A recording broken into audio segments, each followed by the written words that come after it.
Good afternoon, everyone. Hope you all had a great weekend. I want to start by addressing the devastation from the tragic flash floods in Texas. Moments ago, the Department of Homeland Security provided an update that 91 innocent souls have now perished. Everyone here at the White House, including the President of the United States, is praying for the victims' families and friends during this unimaginable time. President Trump swiftly signed a major disaster declaration for Kerr County, Texas, to ensure our heroic first responders have every resource they need in the relief and recovery efforts. Secretary of Homeland Security Kristi Noem traveled to Texas over the weekend, and the entire Trump administration is working hand in glove with state and local officials to provide every assistance available. The situation on the ground remains dangerous, and there could be additional public safety threats with potential incoming heavy rain. So we encourage everyone in the area to remain vigilant, listen to all warnings, and respond accordingly. Unfortunately, in the wake of this once-in-a-generation natural disaster, we have seen many falsehoods pushed by Democrats such as Senator Chuck Schumer and some members of the media. Blaming President Trump for these floods is a depraved lie, and it serves no purpose during this time of national mourning. Here are the facts. In the lead up to this tragic natural disaster, the National Weather Service did its job. Despite unprecedented rainfall, the National Weather Service executed timely and precise forecasts and warnings. On July 3rd, the National Weather Service office in Austin, San Antonio, Texas, conducted forecast briefings for emergency management in the morning and issued a flood watch in the early afternoon. Flash flood warnings were also issued on the night of July 3rd and in the early morning of July 4th, giving preliminary lead times of more than 3 hours before flash flooding conditions occurred. And the National Weather Service office in New Braunfels, which delivers forecasts for Austin, San Antonio, and the surrounding areas, had extra staff on duty during the storms, despite claims of the contrary. So to any person who has deliberately lied about these facts surrounding this catastrophic event, you should be deeply ashamed. At this time, the administration's focus will be giving the victims and their communities the support they deserve during these recovery efforts in this tragic time. May God bless the great people of Texas, especially the parents who have lost their children. President Trump loves you. We are praying for you, and he will be traveling to see you later this week. Moving along to some further scheduling announcements. Tonight, President Trump will host the Prime Minister of Israel, Benjamin Netanyahu, for dinner, where they will discuss the positive developments taking place in the Middle East region. Tomorrow, the President will host his 6th cabinet meeting of his second term. Many of you will be invited to cover that. And on Wednesday, the President will host leaders from 5 African nations for lunch in the state dining room. In other news, after the historic signing on the South Lawn of the White House on the 4th of July, President Trump's One Big Beautiful Bill is now the law of the land. Republicans in Congress met the once-in-a-generation moment and codified the Make America Great Again agenda into law. After this monumental achievement, no other president in modern history has worked harder and faster to fulfill their campaign promises than Donald Trump. The One Big Beautiful Bill will get the United States of America firing again on all cylinders. It's safe to say that over the past few weeks, the president has delivered on many, many wins. For the 4th month in a row, jobs numbers beat market expectations with nearly 150,000 good jobs created in the month of June. The American economy has now added nearly 700,000 jobs since January 2025, with American-born workers accounting for all job gains. President Trump drove illegal border crossings to another historic low in the month of June, and Border Patrol once again released 0 illegal aliens into our country. The Supreme Court stopped activist judges from imposing nationwide injunctions and cleared the way for President Trump to carry out his popular and common sense agenda. The University of Pennsylvania agreed to all of the Trump administration's demands and will now keep men out of women's sports. President Trump secured his trade deal with Vietnam, giving the United States total access to their markets. Because of President Trump's unleashing American energy dominance, gas prices are at 4-year lows. And when adjusted for inflation, gas prices are near the lowest levels we've seen in the last 20 years. NATO members agreed to raise defense spending to 5% of GDP, a foreign policy feat long thought impossible until President Trump made it happen. The Operation Midnight Hammer obliterated Iran's nuclear capabilities, taking out this imminent national security threat not just to the United States, but to the entire world. The president secured a ceasefire between Israel and Iran, ending the 12-day war. The president brokered a historic peace agreement between Rwanda and the Democratic Republic of Congo. Pakistan nominated President Trump for the Nobel Peace Prize in recognition of his decisive diplomatic intervention to prevent a nuclear war between India and Pakistan. Blue-collar wage growth has seen its largest increase in nearly 60 years, and President Trump has defeated Joe Biden's inflation crisis with core inflation at the lowest level since March of 2021. And just about all of that has happened in the last 3 weeks, and I know you all know it because you've been very busy here covering it along with us. So with that, I will take your questions today as we kick off another very busy week here at the White House. We'll lead with our new media seat, Brian Glenn, who is, of course, very present in this briefing room. He's put in a lot of hours covering this president, so we're glad you finally have a seat today. Brian, go ahead. It feels great to sit down. Thank you very much. You're welcome. I want to go back to the hurricane. You said that President Trump is scheduled to go to Texas later this week. Can you speculate on what day and what he has plans? Sure.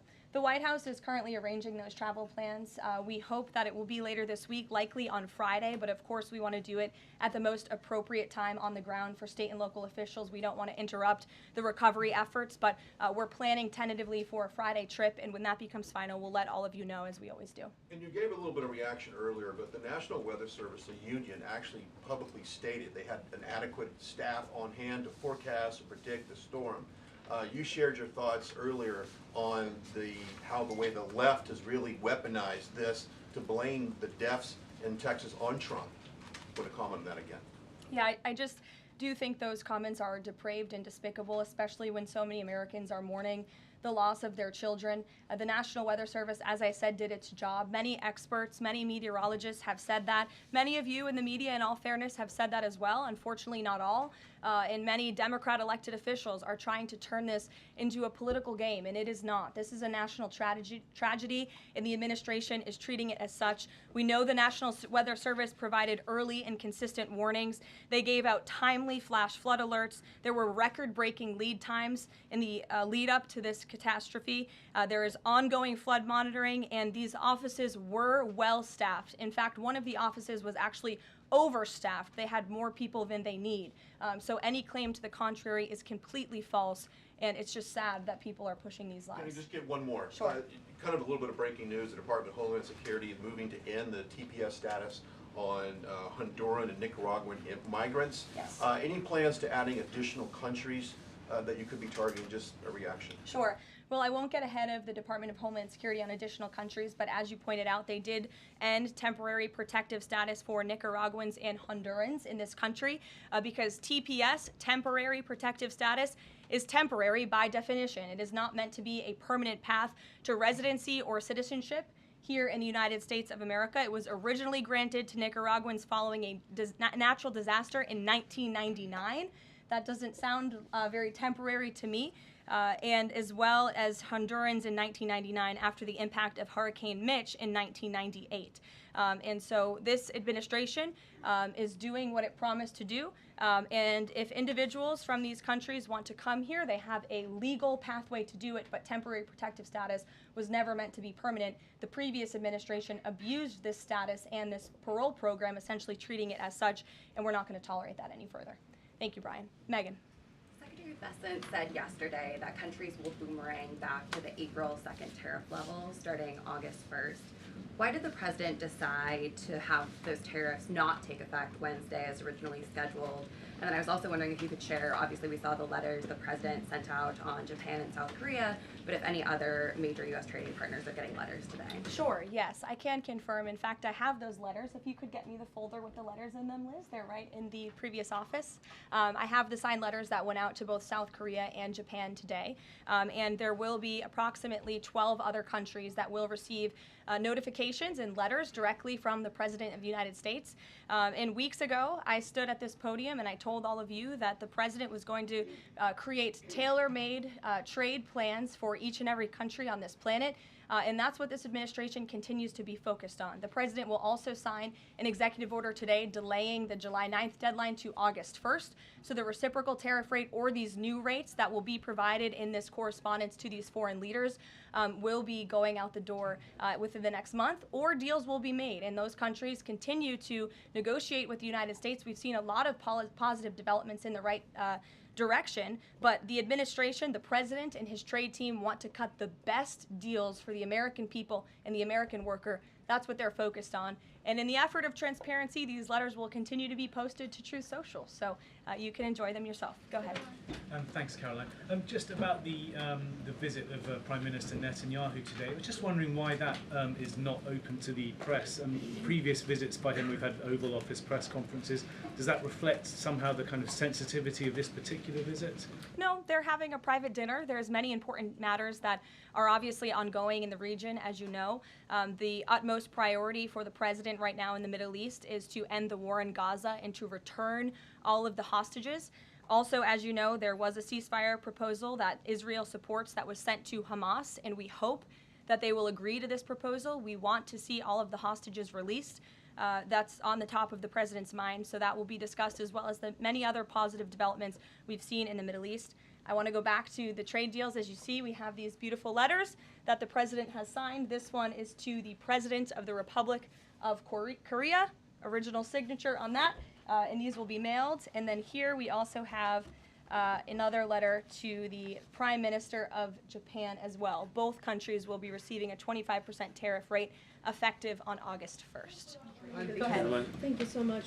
You said it, and the president said it many times, you want to see an end to the war in Gaza.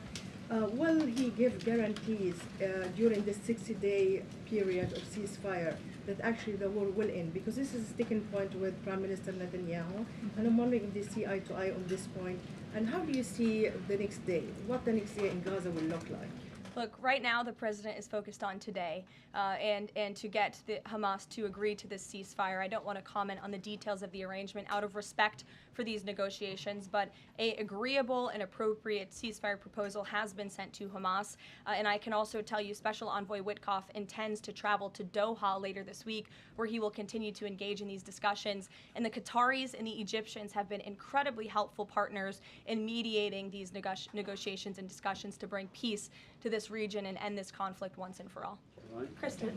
Two questions. Thank you, Caroline. Sure. The first question is President Trump reconsidering his plan to phase out FEMA, given what officials have said is their critical role on the ground now in Texas? Look, the president wants to ensure American citizens always have what they need during times of need. Whether that assistance comes from states or the federal government, that's a policy discussion that will continue. And the president has always said he wants states to do as much as they can, if not more. And in the case of Texas, the state and local officials are doing a tremendous job. And I know the president, Secretary Noem, and the federal government are very proud to be working with them. And the president has promised to give Texas the assistance that they need during this tragic time. Just one follow-up on cuts overall. Over the weekend, President Trump said that Elon Musk was a train wreck. Are there, given this current viewpoint, are there concerns within the White House or from the president himself over the cuts that happened under Musk while he was advising DOGE, including the National Weather Service? I think I've already addressed that, Kristen, and what I can tell you is that these offices were fully staffed. The San Angelo office was fully staffed with 12 forecast meteorologists. There were no vacancies. The San Antonio office was operating with 11 forecasters, and as Brian said, the union themselves said that there was adequate staffing. So I think those words speak for themselves, and the numbers speak for themselves. This was a once-in-a-century flash flood, a tragic natural disaster, and the administration is doing all that we can on the ground to help these families during this time of need. Jeff. Thanks very much, Caroline. Just following up on Kristen's question, is it still the president's plan to phase FEMA out by the end of this year? I just answered Kristen's question for you. One more, hold on, one more. Sure, I'll give it to you. Go ahead. The follow-up on trade as well. 12 more letters coming, you said. Can you give us a sense of which countries those are? I'll let the president reveal those in very due time. Keep your eyes on Truth Social. Michael, in the back. Thank you, Caroline. An armed shooter today was shot in McAllen, Texas, after opening fire on Border Patrol agents. Comes just days after Democratic Congresswoman Pramila Jayapal recently said she gets, quote, inspired when activists obstruct ICE. Does the White House expect Democrats to tone down their rhetoric in light of what we saw today in McAllen, Texas? We certainly call on Democrats to tone down their rhetoric against ICE and Border Patrol agents who, again, are everyday men and women. I would encourage AOC and other Democrats to actually meet with the United States Border Patrol. These are honorable Americans who are just simply trying to do their job to enforce the law. They go home to their families every night just like we all do, and they deserve respect and dignity for trying to enforce our nation's immigration laws and to remove public safety threats from our communities. The White House is aware of the shooting that took place today in Texas, and we are working with the appropriate federal agencies to get to the bottom of what happened. Caroline, the DOJ and FBI have now concluded there was no Jeffrey Epstein client list. What do you tell MAGA supporters who say they want anyone involved in Jeffrey Epstein's alleged crimes to be held accountable? This administration wants anyone who has ever committed a crime to be held accountable, and I would argue this administration has done more to lock up bad guys than certainly the previous administration. And the Trump administration is committed to truth and to transparency. That's why the Attorney General and the FBI Director pledged at the President's direction to do an exhaustive review of all of the files related to Jeffrey Epstein's crimes and his death. And they put out a memo in conclusion of that review. There was material they did not release because, frankly, it was incredibly graphic and it contained child pornography, which is not something that's appropriate for public consumption. But they committed to an exhaustive investigation. That's what they did, and they provided the results of that. That's transparency. Follow up on that, Sure. Caroline. Okay, so the FBI looks at the circumstances surrounding the death of Jeffrey Epstein.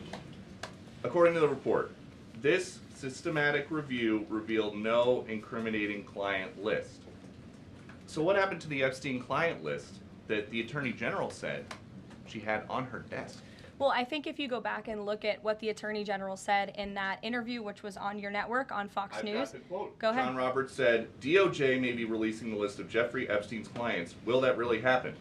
And she said, it's sitting on my desk right now to review.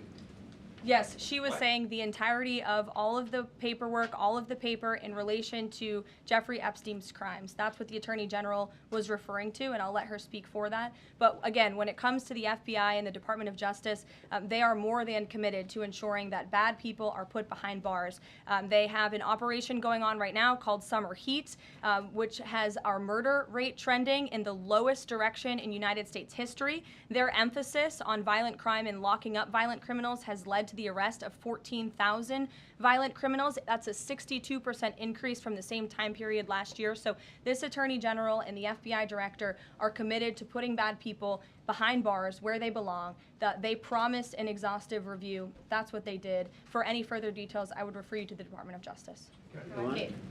Thanks, Caroline. With Prime Minister Netanyahu visiting the White House today, yesterday the president said that he was working on a more permanent deal with Iran, but several days ago he didn't think one was necessary. What changed?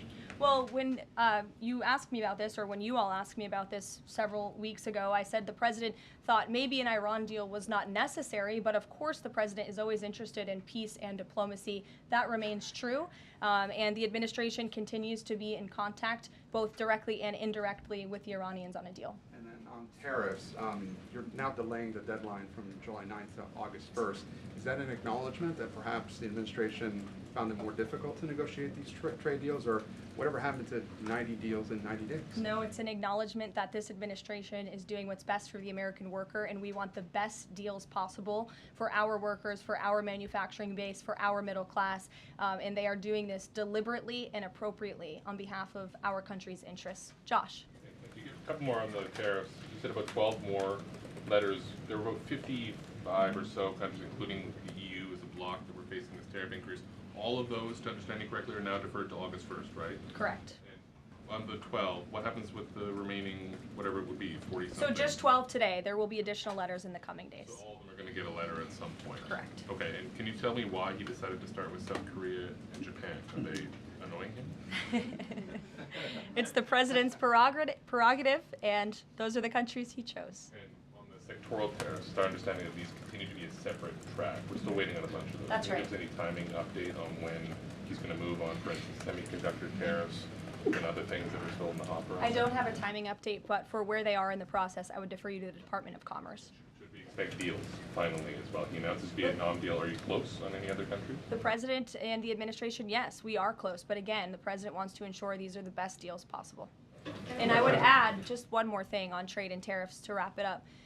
Look at the extensive work this president has put into cutting these good deals and doing what's right for the American worker. He is literally looking at the map and looking at every country on the planet and seeing where they are ripping off the American people, seeing where they have hollowed out our industrial base, seeing where our jobs have gone to other countries overseas because of their tariff policies, and he's trying to correct that. So this is decades of bad trade policy that has led to a deficit that is ravaging our country, that is ravaging our middle class, and the president is taking a very deliberate approach to correcting this wrong of many decades, of many past presidents.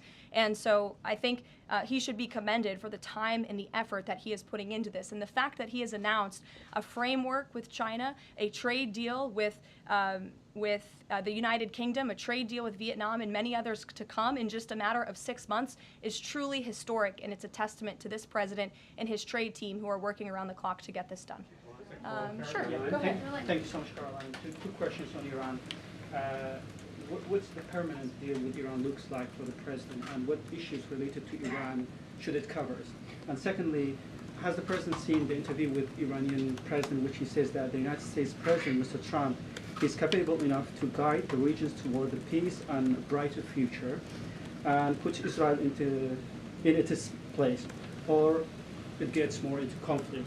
Has the president seen these comments, and what's his reaction to these comments? I'm not sure if he's seen those comments, but certainly I think it's true that the president is the right man for the job to move the direction, this region into the direction of peace and stability for the future. That's what he and his national security team are working on every day, and we've already seen historic achievements in that direction. Go ahead. In the back. Kelly, go ahead. Okay, great. Thank Sure. you. And then in front of you. Okay, a couple questions for you. First, Y'all need name tag signs.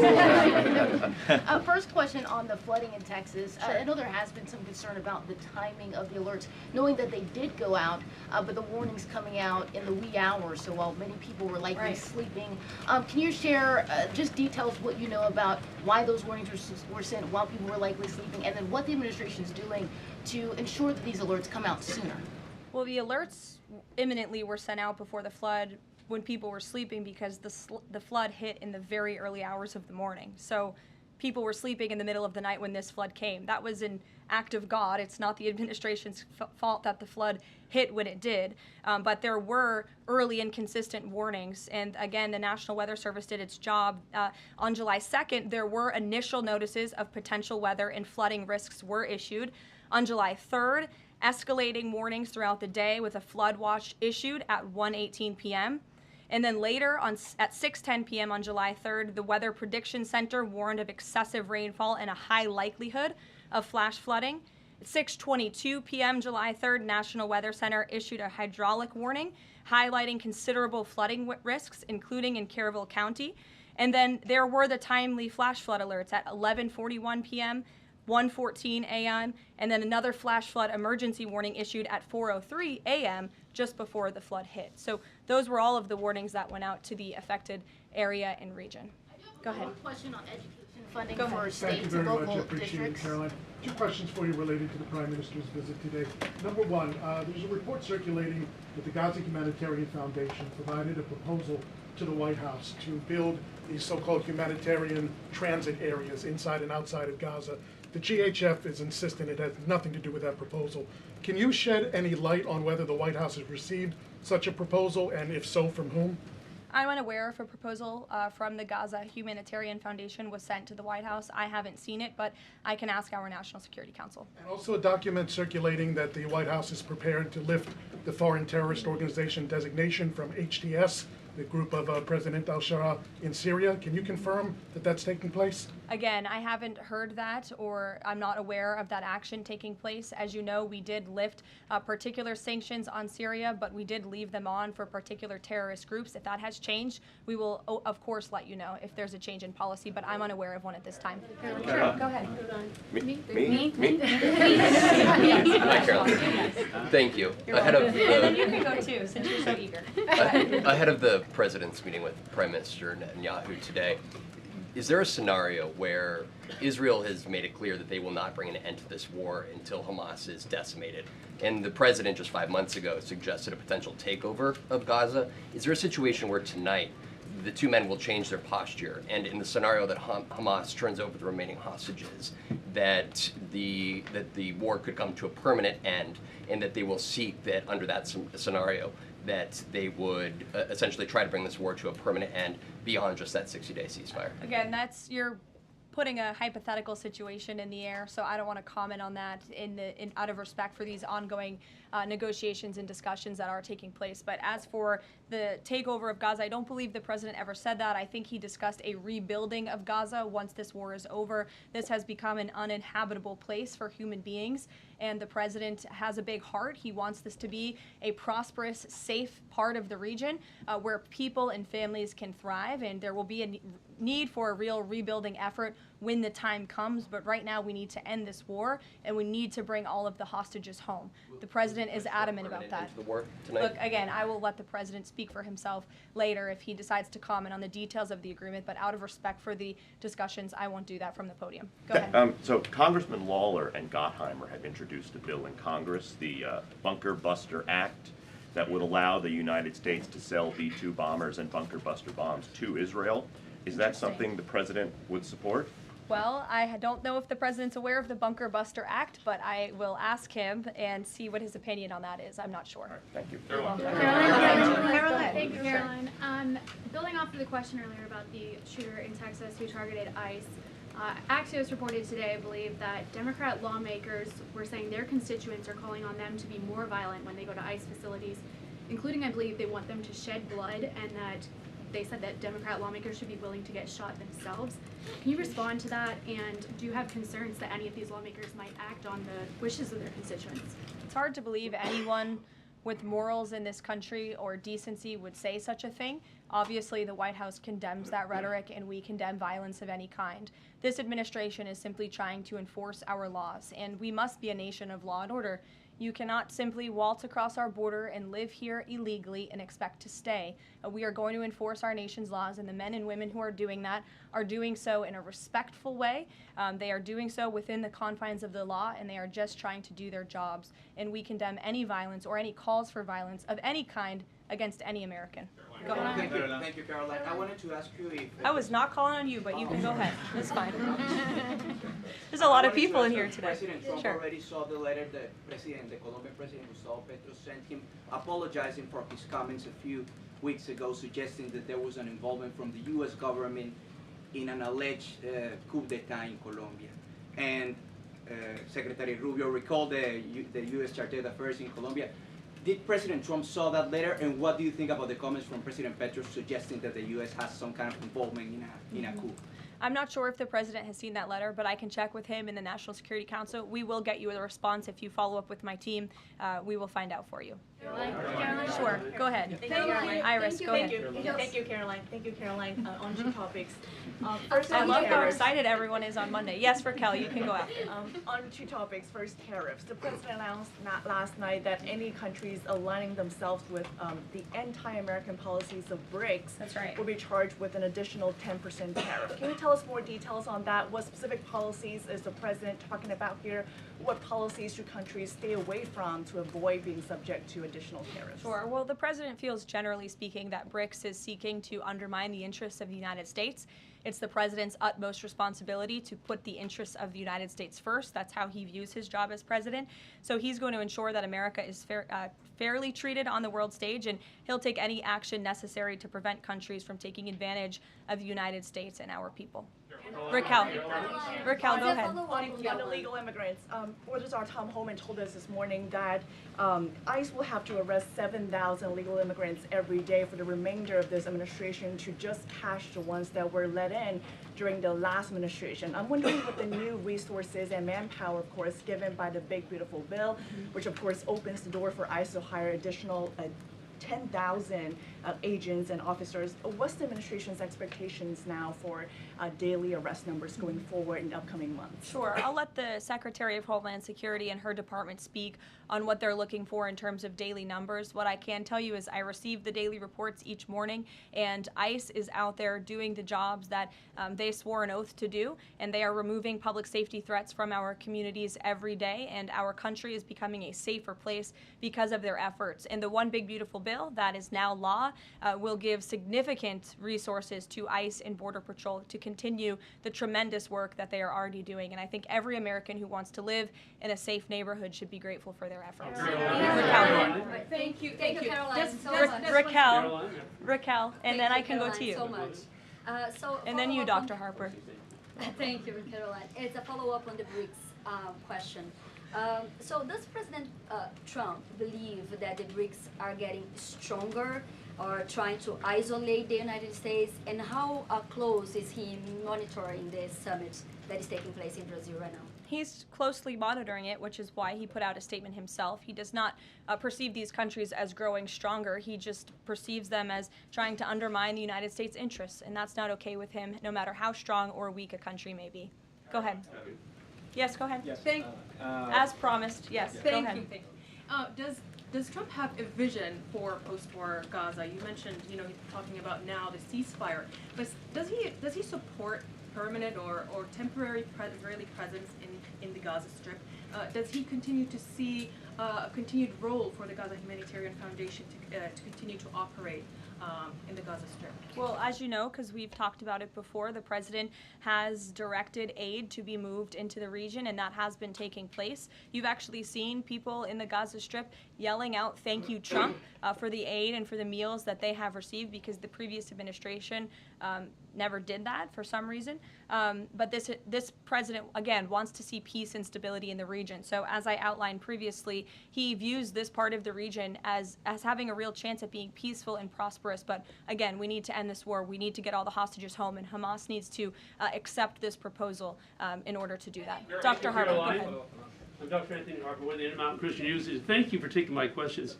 Given the nature of the Palestinian Authority, with their pay to slay, teaching Jew hatred to children, corrupt leaders, and no elections for 19 years, who does President Trump support to govern Area A and Area B to prevent Hamas from ruling?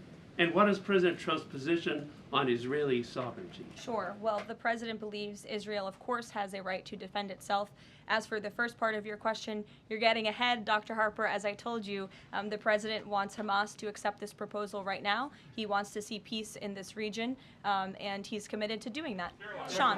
Hey, Caroline, can you just please walk us through the decision to halt the supply of weapons to Ukraine at a time when Russia is really hitting Ukrainian cities and civilians? Was that the president who decided that, or did the Pentagon do it without his approval? No, neither of those things are true. I'm happy to walk you through it. This was a standard review by the Pentagon of all weapons and all aid and all support that the United States is providing all countries and all regions around the world, not just Ukraine.